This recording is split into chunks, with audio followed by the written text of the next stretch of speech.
Hai guys, ketemu lagi dengan saya Catur dan selamat datang di Code Review.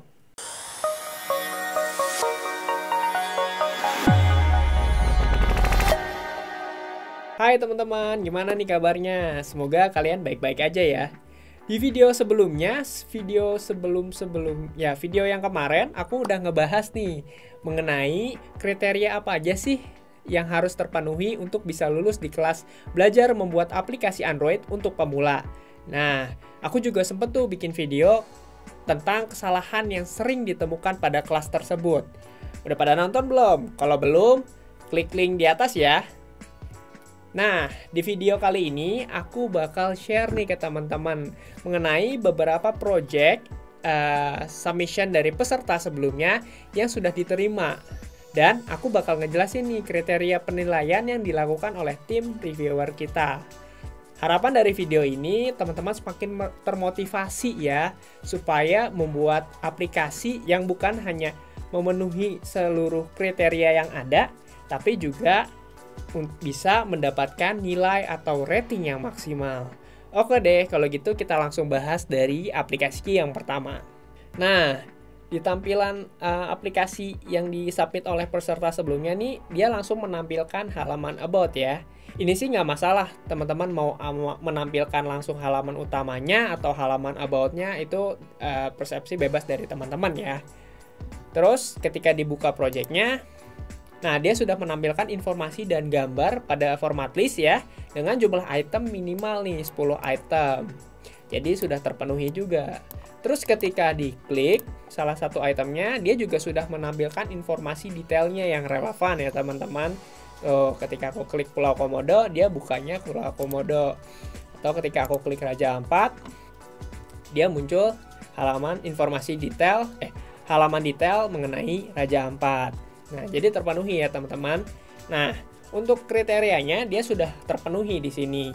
Namun menurut aku di sini ada yang bisa diimprove oleh peserta tersebut, yaitu ketika emulatornya aku rotate menjadi mode landscape ya, ini tampilannya terpotong. Kenapa? Karena dia tidak menerapkan scroll view nih sebagai parent layout untuk menyusul halaman detail. Jadi sebaiknya teman-teman susun ya, baik di halaman detail ataupun about itu bisa menggunakan scroll view misalkan salah satunya. Jadi ketika aplikasinya di rotate ya menjadi mode landscape seperti ini, informasi dan gambar yang ditampilkan bisa tetap ditampilkan dengan baik. Seperti itu teman-teman. Oke deh, next ya. Nah, berikutnya di submission peserta selanjutnya ini dia juga sudah memenuhi seluruh kriteria yang tadi aku sudah sebutkan ya. Ketika diklik pun dia sudah menampilkan tampilan yang relevan seperti itu, halaman detail yang relevan seperti itu. Nah, dia juga sudah menampilkan scroll view ya, teman-teman bisa lihat di sini. Nah, tapi ada yang unik nih di sini, ada button untuk melakukan favorit. Tapi sayang ketika aku klik ternyata pada aplikasi ini belum terdapat fitur database untuk menampilkan halaman favorit seperti itu teman-teman. Coba aja jika peserta ini menampilkan halaman favorit ya, atau tersedia fitur tersebut, pasti deh peserta ini auto mendapatkan bintang 5 dari tim reviewer seperti itu. Oke deh, next ya, berikutnya. Wah. Nah, di submission berikutnya, ini sudah menampilkan jumlah item dengan syarat lebih dari minimal ya. Ada banyak sekali item yang ditampilkan seperti itu. Dan kemudian ketika diklik pun sudah tersedia informasi detailnya yang relevan. Nah, seperti itu. Kemudian juga sudah ada halaman about di sini yang menampilkan informasi yang jelas ya. Di sini bukan hanya nama dan akun yang ditampilkan. Dan seperti yang teman-teman tadi lihat ya, ada fitur tambahan nih, yaitu splash screen ketika di awal aplikasinya dibuka ya, seperti itu. Nah, itu bisa jadi tambahan nilai nih untuk mendapatkan rating yang lebih tinggi dalam menyelesaikan submission ini. Jadi untuk bisa menyelesaikan submission ini dengan rating yang maksimal, teman-teman harus bisa menampilkan aplikasi yang menarik dan terdapat fitur tambahan. Ya, salah satunya itu, misalkan terdapat splash screen ini sepertinya, misalkan seperti itu. Oke deh, kita next di submission berikutnya. Oke deh, kita next di aplikasi selanjutnya ya.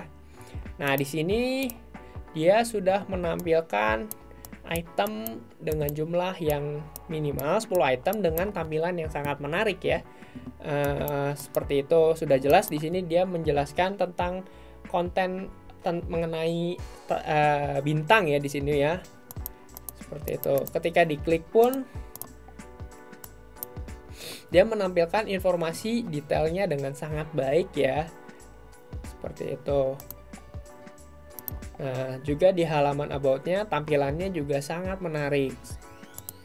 Nah, untuk submission untuk dua aplikasi ini tentu saja kita memberikan rating dengan penilaian yang maksimal nih teman-teman gitu loh.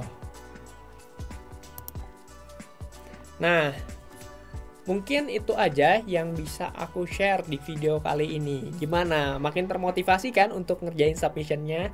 Pastiin teman-teman tidak melewati modul yang ada, dikerjakan seluruh latihannya, dan jika ada pertanyaan, teman-teman bisa mengajukannya di forum diskusi kita.